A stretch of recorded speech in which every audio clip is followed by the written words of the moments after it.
Hello बच्चों। तो class 10 के लाइट चैप्टर का मैं ये दूसरा वीडियो बनाने जा रही हूँ। उम्मीद है अगर आप लोगों ने पहला वीडियो देखा होगा तो लाइट से रिलेटेड बहुत सारी बेसिक चीज़ों के बारे में आप लोगों ने जान लिया होगा। अभी फिर भी जो चीज़ हम लोग पहले पढ़ चुके हैं क्लास 7 में 8 में, उन चीज़ों को मैं फिर से रिवाइज करवा देती हूँ और उसे आप ही रिकॉल कीजिए ताकि आपको आगे अपने क्लास में अपनी पढ़ाई में कहीं कोई कंफ्यूजन ना हो। अगर आप देखो ध्यान से तो इस वीडियो को, तो पिछले वीडियो में हम लोगों ने क्या क्या पढ़ा था अगर आप रिकॉल कीजिए। लाइट क्या है, नेचर ऑफ लाइट पढ़े थे, उसके लिए हम लोग अलग अलग थ्योरी पढ़े थे कि कैसे कैसे लाइट के बारे में इन्वेंशन हुआ और लाइट के सही नेचर के बारे में अब हम लोग जानते हैं। लाइट को ड्यूअल नेचर है, ये भी हम लोगों ने पढ़ा था। फिर मैं एक्सप्लेन की थी ray of light, beam of light, parallel, convergent and divergent beam. तो ये सारी ये छोटी छोटी चीजें आप लोगों को पता ही होगा क्योंकि हम लोग पहले भी पढ़ चुके हैं बच्चों। तो अब आज मैं शुरू करने जा रही हूँ। फिर रिफ्लेक्शन ऑफ लाइट, फिर लॉ ऑफ रिफ्लेक्शन हम लोग पढ़ेंगे, फिर इमेज पढ़ेंगे। तो मैं जो जो टॉपिक आज मैं एक्सप्लेन करूँगी उसके बारे में मैं यहाँ लिख दे रही हूँ। वो क्या है, रिफ्लेक्शन ऑफ, पहले तो मैं वो मिरर के बारे में थोड़ा सा हम लोग देखते हैं, रिकॉल करते हैं जस्ट। उसके बाद रिफ्लेक्शन ऑफ लाइट, हम लोग पढ़ेंगे।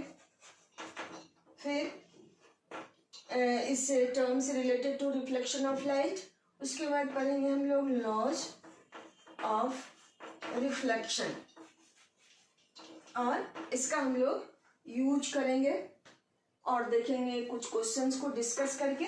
फिर फोर्थ में थोड़ा सा आज मैं आपको इस वीडियो में बताऊंगी इमेज के बारे में। फिर से इमेज कैसे फॉर्म करता है, किस तरह का रियल एंड वर्चुअल इमेज बनता है, इसे भी मैं एक्सप्लेन करूंगी। तो let's start our second video. बच्चों, ये मिरर क्या है? तो मिरर तो हम लोग रोज ही यूज करते हैं। अगर प्लेन ग्लास प्लेट हमें मिल जाए ट्रांसपेरेंट और उसके एक साइड को हम सिल्वर पेंट से पेंट कर दें तो अब वो ग्लास प्लेट मिरर की तरह एक्ट करेगा, क्योंकि सबसे ज्यादा लाइट का रिफ्लेक्शन सिल्वर पेंटेड सरफेस से या लाइक अल्युमिनियम फॉइल है वैसे सरफेस से लाइट का रिफ्लेक्शन सबसे ज्यादा होता है स्मूथ एंड शाइनी सरफेस से। ऑल्दो हम लोग ये भी पढ़े थे कि हमें अपने चारों ओर की चीजें कैसे दिखती हैं, कैसे हम उन्हें देखते हैं, इसके बारे में हम लोग पढ़े थे इसके पहले वाले वीडियो में। तो रिफ्लेक्शन ऑफ लाइट के कारण तो सबसे अधिक रिफ्लेक्शन किससे होता है? स्मूथ एंड शाइनी सरफेस से। रफ सरफेस से भी होता है लेकिन स्मूथ एंड शाइनी सरफेस से सबसे ज्यादा रिफ्लेक्शन होता है।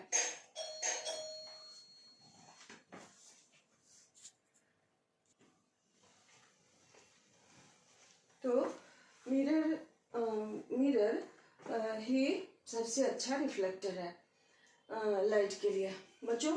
तो अब ये हमारा मिरर एक तो प्लेन मिरर होगा, ग्लास प्लेट के पीछे वाले सरफेस को सिल्वर से पेंट कर दें, देन ये प्लेन मिरर हो गया। स्फेरिकल मिरर भी हमें पढ़ना है, इस तरह के मिरर को जिसका रिफ्लेक्टिंग सरफेस कर्व्ड हो, कर्व्ड इनवर्ड या आउटवर्ड भी हो सकता है मिरर का।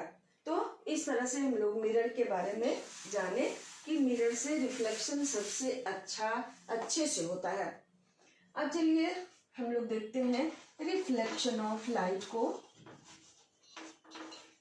रिफ्लेक्शन ऑफ लाइट इसे बहुत ज़्यादा इस पर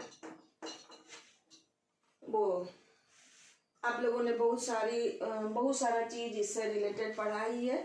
7 और 8 में जस्ट हम लोग इसको रिकॉल कर लेते हैं, आपको पता ही होगा। तो when light strikes a surface then bounces back in the same medium. This phenomena is called reflection of light. Bouncing back of light from a surface is known as reflection of light. Light bounces back from any kind of surface, whether the surface is rough or smooth, but reflection of light takes place from there. Only then we can see. ये वो खिड़की में शीशा लगा हुआ, transparent glass लगा हुआ है, तो अगर आप ध्यान से देखो तो ग्लास दिखाई देगा। अगर अदरवाइज थोड़ा सा हमें कंफ्यूजन होता है कि वहाँ ग्लास है कि नहीं, शीशा लगा हुआ है कि नहीं, क्योंकि almost light Passage through that glass plate, और इसलिए हमें वो साफ साफ दिखाई नहीं देता है। तो वो ग्लास प्लेट भी जो भी दिखाई देता है, जिस स्थिति में भी बहुत हल्का सा फेंट भी हमें दिखाई देता है इवन, तो क्या होता है वहां से भी थोड़ा सा लाइट रिफ्लेक्ट होता है, तभी वो हमें दिखाई देता है बच्चों। तो रिफ्लेक्शन ऑफ लाइट क्या हो गया, bouncing back of light from a surface is known as reflection of light. Mirror आपको जब भी बनाना है, जब भी दिखाना है कोई डायग्राम, तो ये बैक सरफेस को, जो पॉलिश्ड सरफेस है उसको दिखाना जरूरी है आपको। उसके बाद वो अदरवाइज आप कैसे शो करोगे कि कौन सा रिफ्लेक्टिंग सरफेस है, कौन पॉलिश्ड सरफेस है। अब मान लेते हैं एक रे ऑफ लाइट इस मिरर पर इंसिडेंट हो रहा है और तो ये क्या होगा, आप अगर इसको डिटेल में और थोड़ा सा ज्यादा जानना चाहो तो क्या देखिएगा कि थोड़ा सा बहुत स्मॉल अमाउंट में लाइट ग्लास से एब्जॉर्ब हो जाता है और rest of the light bounces back in the same medium. उसी मीडियम में वो गया और लौट के चला आया। सपोज कहीं हम जा रहे हैं, वहां का रास्ता ब्लॉक है, तो क्या होगा, हम जाएंगे और फिर लौट आएंगे, भले ही अपने नीड के अकॉर्डिंग दूसरा रास्ता ले लें, लेकिन हम लोग वहां से लौट आएंगे। उसी तरह से लाइट के लिए ये ब्लॉक्ड पाथ है, यहाँ से लाइट पास नहीं कर सकता है, तो क्या होगा, ये रिटर्न कर हो गया। और इस तरह से इस लाइन को जो हम लोगों ने ड्रॉ किया है, ये रे ऑफ लाइट है। और पूरे चैप्टर के लिए आप इस बात को याद रखो कि उस लाइन पर, रे ऑफ लाइट पर एरो डालना जरूरी है। नहीं तो आप कैसे जानोगे कि किधर से रे ऑफ लाइट आ रहा और किधर को जा रहा है, तो ये हमें जानना जरूरी है बच्चों। तो यहाँ देखिए एरो नीचे की ओर है, यानी कि पी क्यू इंसिडेंट रे को शो कर रहा है, क्यू आर एरो ऊपर की ओर है, तो ये रे ऊपर की ओर रिफ्लेक्ट हो रहा है।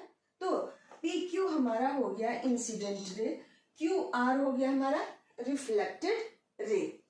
तो द रे which falls on a surface, that is incident ray, and the ray which bounces back, उसको कहेंगे reflected ray। ये जो पॉइंट हमारा Q है, इसको कहिएगा पॉइंट ऑफ इंसिडेंस। इस पर एक नॉर्मल एक लाइन हम लोग ड्रॉ करते हैं जो मिरर के साथ 90 डिग्री का एंगल बनाता है। इस लाइन को हम लोग कहेंगे नॉर्मल, यानी कि ओ अगर यहाँ नाम दे दें तो ओ क्यू क्या होगा, normal at the point of incidence. तो फिर से हम लोग रिकॉल कर लेते हैं, ये एम एन हमारा प्लेन मिरर हो गया, पी क्यू इंसिडेंट रे हो गया, क्यू आर रिफ्लेक्टेड रे हो गया, O Q normal at the point of incidence हो गया। तो इस तरह से ये रिफ्लेक्शन ऑफ लाइट को हम लोग शो करते हैं बच्चों। तो यहाँ एक चीज और देखिए, ये जो इंसिडेंट रे है और नॉर्मल है, नॉर्मल को कभी कभी आप लोग कह देते हो नॉर्मल रे, नॉर्मल रे नहीं है, यहाँ नॉर्मल है, एक लाइन हम लोगों ने ड्रॉ किया है, तो ये नॉर्मल हुआ। इस दोनों के बीच का जो एंगल है उसे हम लोग कहते हैं एंगल ऑफ इंसिडेंस, और रिफ्लेक्टेड रे और नॉर्मल के बीच जो एंगल है उसे हम लोग कहते हैं एंगल ऑफ रिफ्लेक्शन। ठीक है, तो ये कितना सारा टर्म हम लोगों ने पढ़ा, incident ray, point of incidence, reflected ray, normal at the point of incidence, angle of incidence and angle of reflection. Okay तो बच्चों इन चीजों को हम लोग पहले से भी जानते हैं और जस्ट हम लोगों ने उसे रिकॉल किया कि ये रिफ्लेक्शन ऑफ लाइट में ये होता है. ठीक.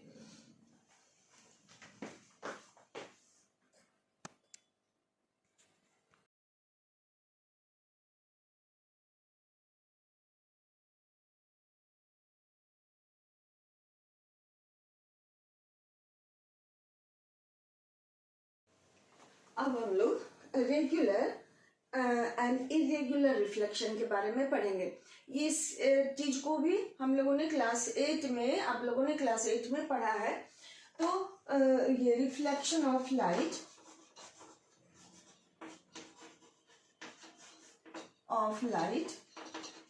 ये कितने तरह का हो जाएगा? रेगुलर रिफ्लेक्शन,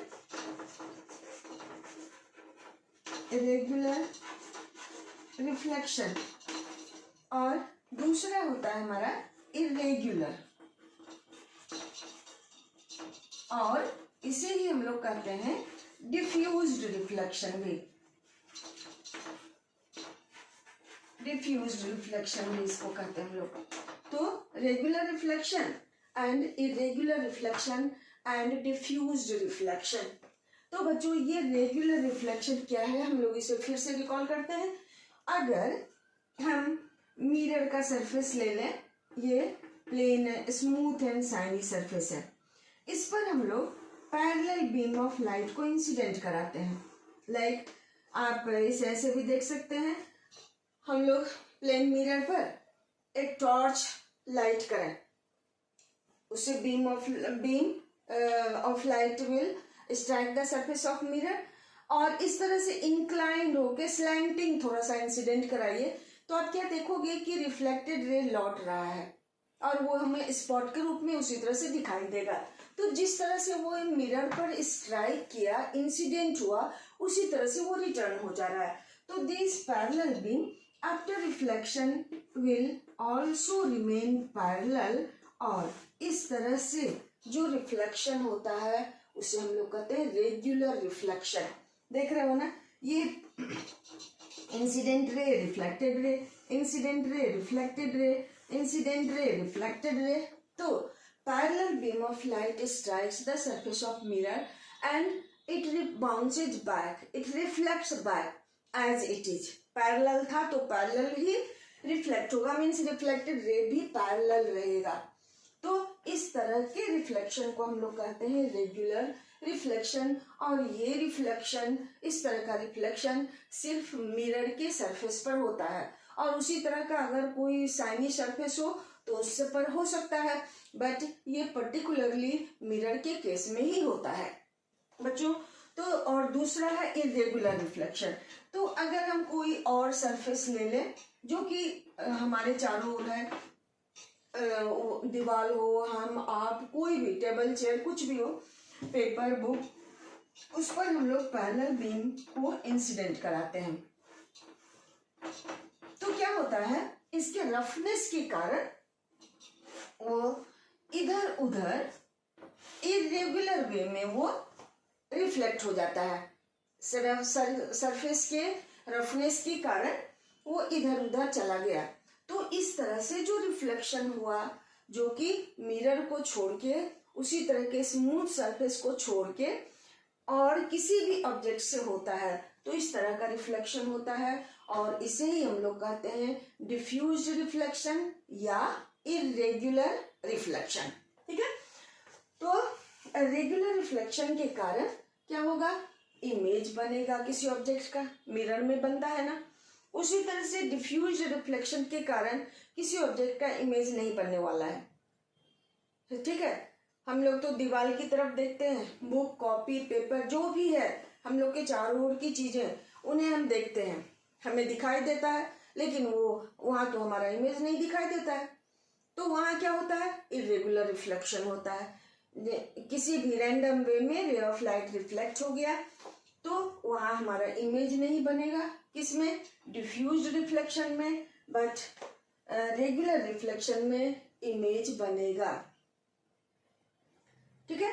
अब देखिए रेगुलर रिफ्लेक्शन अगर मान लीजिए हम लोग के चारों ओर के ऑब्जेक्ट से होने लगता तो क्या होता, हर चीज हमें मिरर की तरह दिखाई देता, हर जगह हमें अपना इमेज दिखाई देता। ओके, तो इस तरह से ये रेगुलर रिफ्लेक्शन हर जगह अगर होता तो हमें बहुत कंफ्यूजन होता, हर चीज हमें शाइनी अपीयर होता मिरर की तरह। तो इसीलिए तो भगवान ने, गॉड ने क्या किया है, बहुत सोच समझ के हर चीज हम लोगों के लिए बनाया है। तो ये हमारा रेगुलर रिफ्लेक्शन तभी होगा जब हम मिरर के सामने हो, मिरर पर रे ऑफ लाइट इंसिडेंट होता है, तभी रेगुलर रिफ्लेक्शन होता है। तो इसका एडवांटेज क्या कहिएगा, रेगुलर रिफ्लेक्शन के कारण हमें किसी ऑब्जेक्ट का इमेज दिखाई देता है, बट इरेगुलर रिफ्लेक्शन के कारण इमेज नहीं बनता है। यही कारण है ना, भगवान हमें आंख दिए हैं, लाइट का सोर्स भी दिए, और इरेगुलर रिफ्लेक्शन का भी एक वो दिए, रीजन दिए, जिसके कारण हम अपने चारों ओर की चीजों को देख पाते हैं। नहीं तो रेगुलर रिफ्लेक्शन होता हर चीज से तो हर चीज मिरर की तरह दिखाई देता, और फिर तो हमें चलने में भी दिक्कत होता, किसी चीज को देखने में भी दिक्कत होता। इस तरह से इस दोनों में डिफरेंस भी है। तो बच्चों ये रेगुलर रिफ्लेक्शन के कारण ही किसी ऑब्जेक्ट का इमेज बनता है। ठीक है।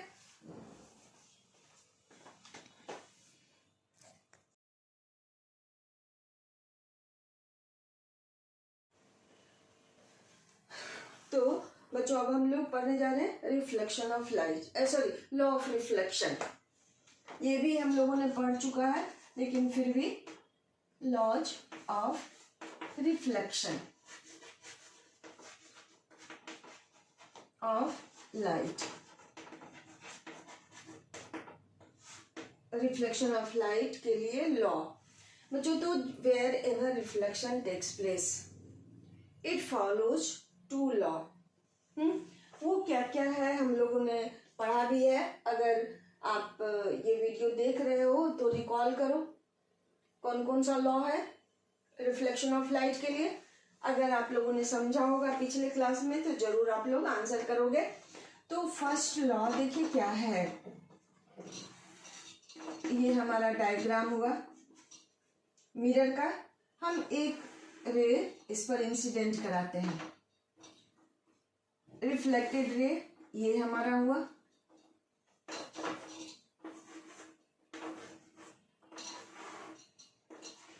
तो हम लोग क्या देखते हैं कि इंसिडेंट रे, रिफ्लेक्टेड रे और ये जो ओक्यू नॉर्मल है, ये तीनों एक ही सरफेस पर होगा।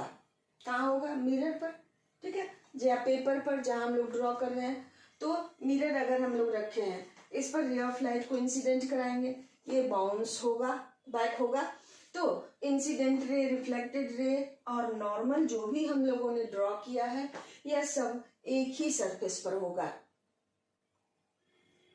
ओके, नाउ नेक्स्ट वन, दूसरा लॉ क्या है, an angle of incidence is always equal to angle of reflection. Angle I is equal to angle R. हमेशा जहां भी रिफ्लेक्शन ऑफ लाइट होता है उस पॉइंट पर लॉ ऑफ रिफ्लेक्शन वैलिड होगा, चाहे सरफेस रफ हो या स्मूथ हो। रफ सरफेस पर भी अगर रिफ्लेक्शन होता है तो जिस पॉइंट पर रिफ्लेक्शन हुआ उस पॉइंट पर ये दोनों लॉ वैलिड होगा। Incident ray, reflected ray and the normal will lie on the same plane and angle of incidence is equal to angle of reflection. ठीक है, तो दो लॉ हम लोगों ने पढ़ा और ये भी जाना, और ये जानना है हमेशा के लिए कि जब कभी रिफ्लेक्शन होगा तो ये दोनों लॉ वैलिड होगा किसी भी सरफेस के लिए। जिस पॉइंट पर रिफ्लेक्शन होगा वहां ये दोनों लॉ वैलिड होगा। ओके, सो ये दोनों लॉ हम लोगों ने पढ़ा। अब हम लोग इसका यूज करते हैं छोटे छोटे से क्वेश्चंस को सॉल्व करने में। और हम लोगों ने पढ़ा भी है पहले भी, लेकिन फिर से हम लोग इसे रिकॉल करते हैं। कैसे क्या कीजिएगा, मान लेते हैं कि एक मिरर है, इस मिरर पर एक रे ऑफ लाइट को आप परपेंडिकुलरली स्ट्राइक कीजिए। लाइक कि हमारे पास प्लेन मिरर है, उस पर टॉर्च हम सीधे परपेंडिकुलरली लाइट करते हैं, स्विच ऑन करते हैं, तो ray of light will fall on the mirror और उसी पाथ से वो रिटर्न हो जाएगा। मतलब कि अगर ये मेरा हाथ अगर टॉर्च को रिप्रेजेंट कर रहा है तो गया और उसी पाथ से रिटर्न हो जाएगा। तो इस तरह से ये इंसिडेंट रे है। अब देखिए नॉर्मल कहाँ ड्रॉ कीजिएगा, इसी रे पर होगा, क्योंकि नॉर्मल भी मिरर के साथ 90 डिग्री का एंगल बनाता है, तो नॉर्मल हुआ। अब इंसिडेंट एंगल ऑफ इंसिडेंस कितना होगा, 0 डिग्री, बिकॉज इंसिडेंट रे और नॉर्मल दोनों एक ही जगह है, तो एंगल ऑफ इंसिडेंस 0 डिग्री। अब लॉ ऑफ रिफ्लेक्शन से एंगल ऑफ रिफ्लेक्शन भी 0 डिग्री होगा, तो रिफ्लेक्टेड रे कहां से जाएगा, उसी पाथ से चला जाएगा। So for normal reflection means incident ray strikes the mirror at an angle 90 degree, angle of incidence and angle of reflection will be 0 degree and the ray of light will bounce back through the same path. Okay children, so suppose a ray of light strikes a mirror at an angle 30 degree, ये mirror के साथ 30 degree का angle बनाता है, तो angle आई और angle are का value कितना होगा, angle I will be 90 minus 30 degree, ये हो गया 60 डिग्री, और एंगल आर भी कितना होगा था, 60 डिग्री ही होगा। इस तरह से लॉ ऑफ रिफ्लेक्शन का हम लोग यहाँ यूज करते हैं। ओके, तो बच्चों आज हम लोगों ने पढ़ा mirror, reflection of light, law of reflection, regular and irregular reflection, और आज हम लोग इमेज को छोड़ ही देते हैं। नेक्स्ट वीडियो में we will study image, this सब topic lefted, so next day we will study only this one, image, real and virtual image. I'll show you the real and virtual image also. Okay, so thank you for watching this video children. The things we have studied in this video today, we have studied already earlier also, so these things are very easy for you, just you see and recall them. हम लोग उसे फिर से recall कर लेते हैं।